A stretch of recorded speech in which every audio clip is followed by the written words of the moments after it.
वो पागल लड़की। यह कहानी एक कल्पना मात्र नहीं है, यह एक ऐसी लड़की की सच्चाई है जिसने जीवन भर संघर्ष किया, जिसने अपनी ज़िंदगी को सफल बनाने के लिए अपने आप से, समाज से झगड़ा किया।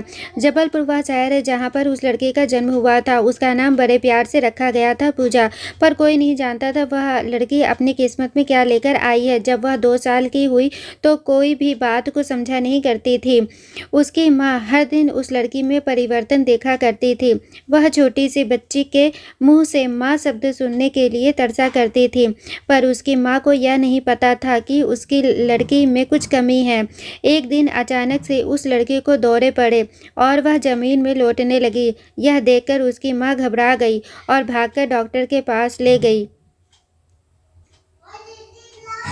डॉक्टर ने चेक किया पर उस लड़की की परेशानी को समझ नहीं पाया और दूसरे डॉक्टर के पास भेज दिया।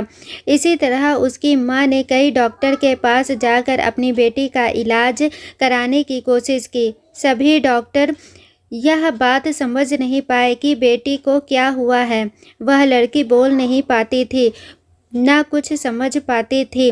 माँ बड़ी परेशान हो गई थी। बेचारी घर घर में बर्तन मांजकर और इडली की दुकान लगाकर अपनी बेटी का इलाज कराया करती थी, क्योंकि उसका पति निकम्मा था, कोई काम काज नहीं किया करता था। माँ ने हिम्मत नहीं हारी और फिर डॉक्टर के पास ले गई। डॉक्टर बोला, आपकी लड़की पागल है, इसे पागल खाने में भेज दो।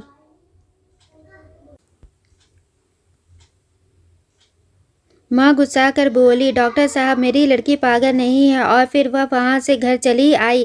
लड़की 4 साल की हुई, उसके स्कूल जाने का समय आ गया था, लेकिन उस लड़की को दौरे पड़ना कभी बंद नहीं हुए।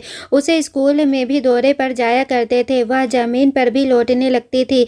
कभी कभी जब वह अपने दिमाग पर काबू नहीं कर पाती थी, उसे अंदर से कई प्रकार की तकलीफ होती थी। उसे स्कूल के बच्चे हमेशा परेशान करते थे। सीधी सादी भोली भाली सी लड़की, उसे क्या पता था कि उसके दिमाग में परेशानी है। हद तो तब हो गई जब एक दिन स्कूल की टीचर ने उसकी माँ को बुलाई। बोली, आपकी लड़की तो पागलों जैसी हरकतें करती है। उसकी माँ बोली, टीचर जी मेरी बेटी पागल नहीं है, वह बस बीमार है। पर स्कूल की टीचर कहाँ मानने वाली थी। उस लड़की को स्कूल से निकाल दिया गया। माँ परेशान रहने लगी। फिर दूसरी स्कूल में दाखिला कराया गया। वहाँ एक टीचर थी, बहुत अच्छी टीचर। उसने उस लड़की को पढ़ाने की जिम्मेदारी अपने ऊपर ले ली। कुछ समय बाद माँ को एक नामी डॉक्टर का पता चला। वह अपनी बच्चों को उस डॉक्टर के पास ले गई। डॉक्टर ने चेक किया और बताया कि आपकी लड़की पागल नहीं है। नाम बताओ जिसने इस लड़की को पागल कहा है, मैं इसे ठीक करूँगा। बस इसके पेट में एक ट्यूमर है जो धीरे धीरे इसके दिमाग में चढ़ने की कोशिश कर रही है, जिसकी वजह से इसको दौरे आते हैं। मैं इस ट्यूमर को निकालकर नए तरीके से इलाज करूँगा। डॉक्टर की मेहनत सफल हुई, वह लड़की ठीक हो गई। लेकिन डॉक्टर ने बताया यह लड़की अपने दिमाग से और अपनी उम्र से 2-3 साल पीछे चलेगी, पर यह ज़रूर पढ़ेगी और लिखेगी और बोलेगी भी। फिर स्कूल में टीचर की मेहनत रंग लाई। धीरे धीरे वह लड़की पढ़ने लिखने लगी। इस तरह उस लड़की ने अपने जीवन के कई उतार चढ़ाव देखे और बीए पास कर ली। लेकिन लड़की के भाई बहन उसके ठीक हो जाने पर भी उसे पागल बनाना नहीं छोड़ते थे। आसपास के मोहल्ले के कई लोग उसे पागल पागल कहकर बुलाया करते थे।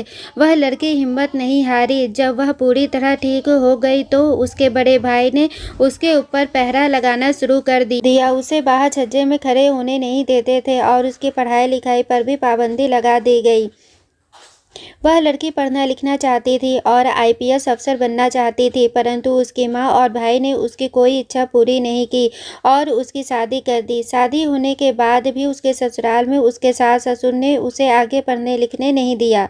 घर की जिम्मेदारियों का बोझ उस पर डाल दिए। वह लड़की अपनी इच्छाओं को मारकर अंदर ही अंदर घुटती चली गई। उस समय टेलीफ़ोन का ज़माना था, इसलिए वो चाहकर भी इंटरनेट में पढ़ाई नहीं कर पाती थी और जब मोबाइल का ज़माना आया तब तक उसकी पढ़ने लिखने की उम्र निकल चुकी थी। फिर भी उसने हिम्मत नहीं हारी। फिर आया फ़ेसबुक, उसने उसके माध्यम से अपनी पहचान बनाने की ठानी। उसे कविता, शायरी, लेख लिखने का काफ़ी शौक था। 11 और 12 क्लास में स्कूल की पत्रिका में अक्सर उसकी कविताएँ और लेख छपा करते थे।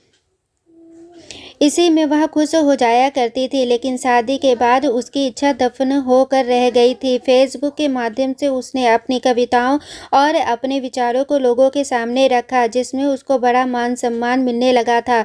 अब मैं आप लोगों से सवाल करती हूँ, न जाने उसके जैसे कितनी हज़ारों लड़कियाँ हैं जो अपनी इच्छाओं को पारिवारिक मजबूरी या आर्थिक मजबूरी के कारण दबा दिया करती हैं। क्या लड़कियों की इच्छाओं का कोई वजूद नहीं होता है? क्या लड़की की इच्छा का इस तरह अंत किया जाना ठीक है? अब मैं आपको यह बताना चाहती हूँ कि वह विक्षिप्त लड़की कौन थी। वह और कोई नहीं थी, वह मैं थी। जी हाँ, मैं पूजा गुप्ता थी, वो पागल लड़की। दोस्तों, हम लड़कियों की इच्छाओं को ही क्यों दफन किया जाता है? क्या हमें खुश रहने का अधिकार नहीं? क्यों मायका से ससुराल तक ही हमारी ज़िंदगी सीमित है? लोगों की खुशी की परवाह करते-करते हम अपनी खुशियाँ कुर्बान कर देते हैं। दोस्तों, आशा करती हूँ कि आप लोगों को यह कहानी ज़रूर पसंद आई होगी। कहानी पसंद आई हो तो प्लीज़ चैनल को लाइक, शेयर एंड सब्सक्राइब करें। Thanks for watching.